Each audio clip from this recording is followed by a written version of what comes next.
મેળા એસોસિએશને ફરી એકવાર લોકસભા સાંસદ પુરુષોત્તમ રૂપાલાને રજૂઆત કરી રાઇડ સાથે લોકમેળો યોજવાની મંજૂરી આપવામાં આવે તેવી માંગણી કરી।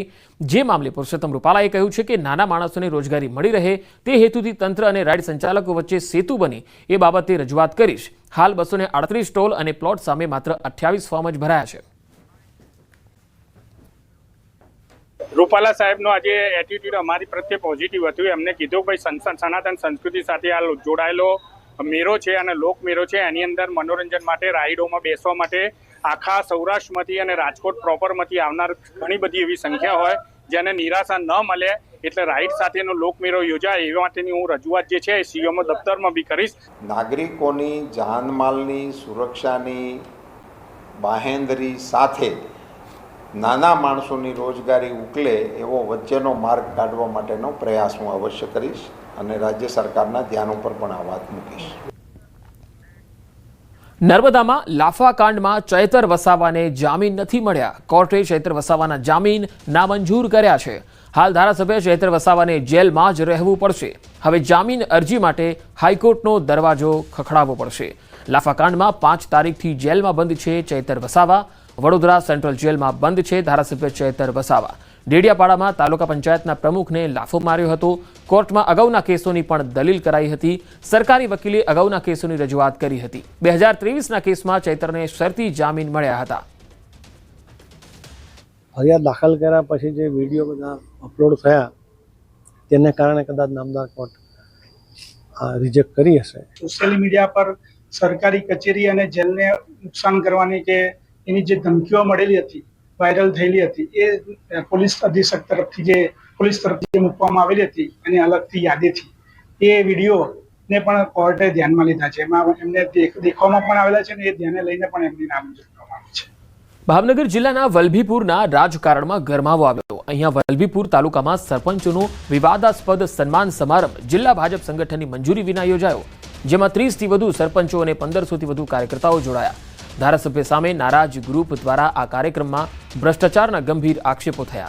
સેવા હી સંગઠન નામે સમાંતર કાર્યાલય ખોલવાની જાહેરાત કરાઈ, જેમાં ભાજપના કેટલાક હોદ્દેદારોની હાજરી હોવા છતાં પાર્ટી દ્વારા કાર્યક્રમથી દૂરીની જાહેરાત કરાઈ હતી।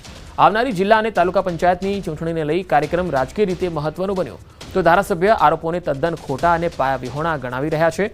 સાથે જ કહ્યું કે જો આરોપો સાચા સાબિત થશે તો જાહેર જીવન છોડી દેશે। 4-5 લોકો એ આદરણીય ધારાસભ્યની ફરતા ફરી રહ્યા છે। એ માત્ર ને માત્ર ભ્રષ્ટાચાર કરવાનું કામ કરે છે અને એને ધારાસભ્ય છાવરે પણ છે। ત્યારે અમે લોકોએ નિષ્ઠા, પ્રામાણિકતા, પારદર્શકતાને જેને કહેવાય કે અગ્રેસર રાખીને સારામાં સારું કામ થાય એ માટેનો અમારો જનજાગૃતિનો આ કાર્યક્રમ છે। આવનારા દિવસોમાં 1000થી 1500 લોકો સાથે ગાંધીનગર કૂચ કરીને અમે બધી જ વાતો રહી એ વિસ્તારની વાતો અમે મૂકવા જવાના છીએ। હજી તો મારા વલભીપુર તાલુકાના 52 કુલ ગામો છે, એમાંથી 43 જેટલા ગામોમાં છેલ્લા 3 કે 4 સાડા 3 વર્ષથી ત્યાં વહીવટદારો હતા અને હજી આ 33 જેટલા ગામોમાં સરપંચો નવા ચૂંટાઈને 15 દિવસ આવ્યાને થયા છે। તો 15 દિવસમાં એ સરપંચોને એવો કેવો કડવો અનુભવ થઈ ગયો કે જેના કારણે સરપંચો એવો આક્ષેપ કરે છે કે 2.5 વર્ષથી હવે સરપંચ બન્યા 2.5 મહિના, અરે 15 દિવસ નથી થયા હજી। અને એટલે આ વાત જે એમની છે એ બધી તદ્દન પાયાવિહોણી છે।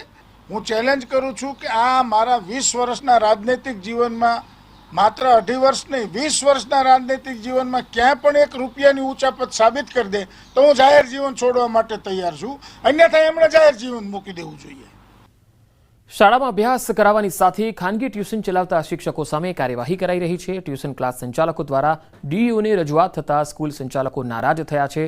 સ્કૂલ સંચાલક મંડળે નારાજગી વ્યક્ત કરતા કહ્યું છે કે નવા પરિપત્રો કરી સંચાલકોને ધમકાવવાની આ પદ્ધતિ ખોટી છે। સવારથી સાંજ સુધી અસલામત ટ્યુશન ક્લાસીસ સામે કેમ કાર્યવાહી થતી નથી? ગ્રાન્ટેડ શાળામાં જો શિક્ષકો ટ્યુશન કરતા હોય તો સંચાલકો કાર્યવાહી કરે જ છે। શાળાઓમાં વાર્ષિક ઇન્સ્પેક્શન અને શિક્ષણની ગુણવત્તા સુધારવાનું કામ કેમ થતું નથી? પહેલા તો શાળાઓમાં પૂરતા શિક્ષકો, ક્લાર્ક અને સ્ટાફ આપો। મોટા શહેરોમાં, કોર્પોરેશનોમાં તમે જુઓ અમારો શિક્ષક કયા વિસ્તારમાં રહે છે કે કયા ગામડેથી અપડાઉન કરે છે, એની સ્કૂલ કેમ્પસમાં સમયસર હાજર રહે છે કે કેમ, એ એના તાસ મુજબ શિક્ષણ કાર્ય કરે છે કે નહીં એ જોવાની જવાબદારી સંચાલકની છે.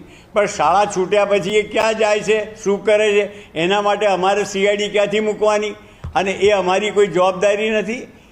વાલીઓ જો ફરિયાદ લઈને આવશે તો અમે સાંભળી એની તપાસ કરી અને યોગ્ય ઘટતું કરીશું. પણ આ રીતે શાળા સંચાલકોને ખોટી રીતે દબાવવાની જે વાત છે એ કોઈ સંજોગોમાં ચાલી શકે નહીં. ગીર સોમનાથના ગીર ગઢડા તાલુકાના દ્રોણ અને કોદિયા ગામના વિદ્યાર્થીઓ દ્વારા ચક્કાજામ કરાયો. બસ સમયસર ન આવતા વિદ્યાર્થીઓએ વિરોધ કર્યો. વિદ્યાર્થીઓનું કહેવું છે કે બસ સમયસર આવતી નથી, જેથી તે લોકોને શાળાએ આવવા જવામાં પરેશાની થાય છે. આ અંગે વિદ્યાર્થીઓ દ્વારા ડેપો મેનેજરને ખૂબ રજૂઆત થઈ ચૂકી છે, છતાં પરિસ્થિતિમાં કોઈ ફેરફાર નથી. આખરે વિદ્યાર્થીઓએ મજબૂર થઈ ગાંધી ચિંધ્યા માર્ગે ST બસ સ્ટેન્ડ આગળ બેસી અને ચક્કાજામ કર્યો.